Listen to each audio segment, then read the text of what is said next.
Hello. Today I'm going to go over one of the products that I have in my shop. It's a pet memorial box. So as you can see here, we have a little paw print, the dog tag, and then a picture of our dog. His name was Bailey. He's actually the first dog that we've had as a family pet. We got him when our children were very small.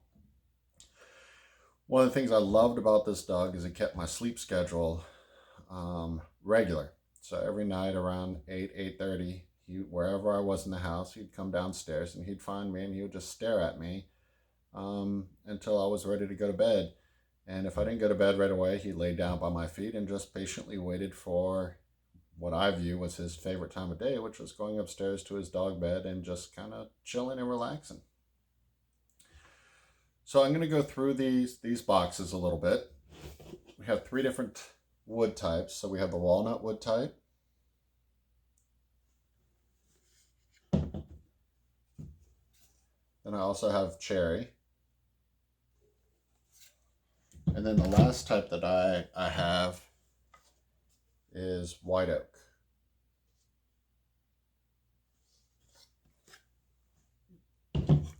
In addition to this memorial box, one of the things that I did up for our dog is a small plaque. And as you can see, it has his breed, name, a little heart with a paw in it, and then his years of life down here.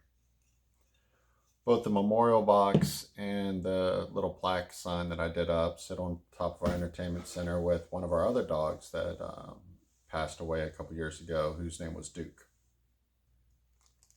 So each product will come with a small pack of hardware, things that you need to set up your shadow box. You'll get two picture hangers, one for the left and right side of the back, the screws that come with those as well, this small hook to hold the tags for your pet. Then you have some thin double-sided tape. This will be used to adhere the picture. And then some extra strength foam double adhesives, and that will be for the paw. What you'll typically get from the vet is the paw pad in a little bag, and sometimes, or what we had to do with ours was we had to put it in the oven at a low temperature to harden it.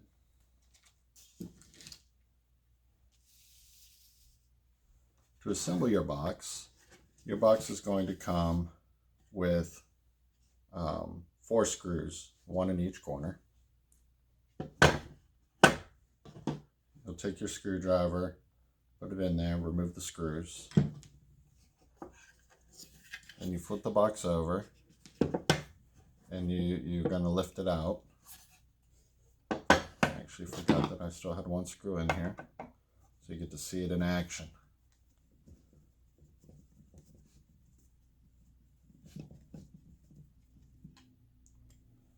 It helps if you have a magnetic screwdriver. Not necessary, but it helps. So you just flip it over, lift up. Now some of them, the plywood may be a little bit snug, and then you just kind of shake it a little bit, you'll flip it over, and then just kind of slowly work it out with your hands. This one was nice and loose.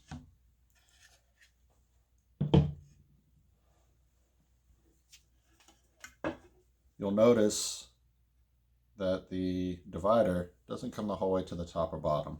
And the reason for that is I'll put a recess in the box here. What that does is it keeps any light from shining through the back.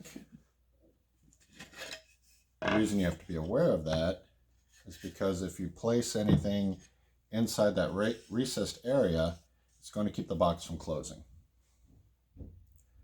What you can do, or what I've done in the past, is I just take a piece of masking tape to line it up so that I know where my work area is. Now on this side, it's not as big of a deal because you're going to want a little bit of overlap on your photograph. Obviously you don't want to cover the holes because then the screw will go through your picture. But what that will do is it will be a nice complete view on the edges here. You won't see any of the background behind the photograph. So just put it right up against the edge here, have it overlap slightly over your work area. You're good to go in the photo. For the hook, you're going to want to work on your spacing. So you're going to have the dog paw over here. You'll take the name tag that you have, and you're going to want to make sure that it spaces and it's not bumping into wherever you plan on placing the dog tag. Once you have that, you're going to screw this in the whole way. So you want to take it all the way up to the end of the threads. This is a 3/4 inch veneered plywood. So as you can see, if you go the whole way, it's not going to poke through the back, so don't worry about that. For the dog print, I'd recommend just using 2 because I believe in a little bit of overkill. Put them on the back of the paw print. Get the spacing just right. Make sure you're not going to go over the recessed areas. Press it down firmly. And then once it's all together, you simply put the lid on. Turn the back over and put the screws back in. Now, you could flip it this way and put the screws in, but you're going to want to be careful that the dog tag doesn't slide off, or the tag that you use doesn't slide off the hook and then end up kind of dangling or falling to the bottom of the shadow box, and then you have to start over by undoing it and then trying to hook the dog tag back up. Now to get a closer view of these items,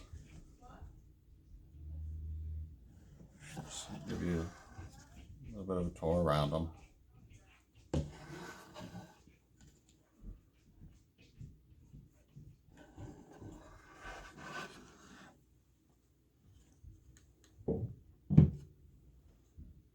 And that was the walnut. This is going to be your oak.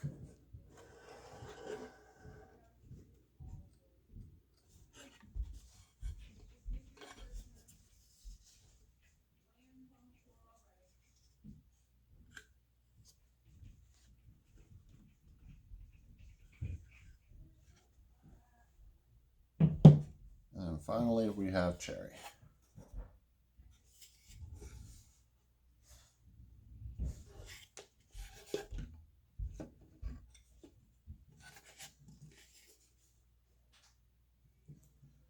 Now, if you'll notice, I also have a small recess here so that the picture hooks will be flush against the rest of the side. Let's see if I can get my fingers out of the way. And what that will do is, if you decide to hang it on the wall, it will be flat against the wall, so you don't have to worry about it being at an angle. The hardware pack will be inside the box whenever you get it. If you have any questions, feel free to reach out to me. I'd be more than happy to assist. So I invite you to follow along, join my email list. You can do that at waldenswoodcraft.com. And subscribe. I like to send out coupon codes throughout the year for subscribers, or give you early access to any upcoming sales. You'll also get a write-up or information on new products as they become available. So I try to give back to you as much as possible for following along. I truly appreciate your support, and thank you.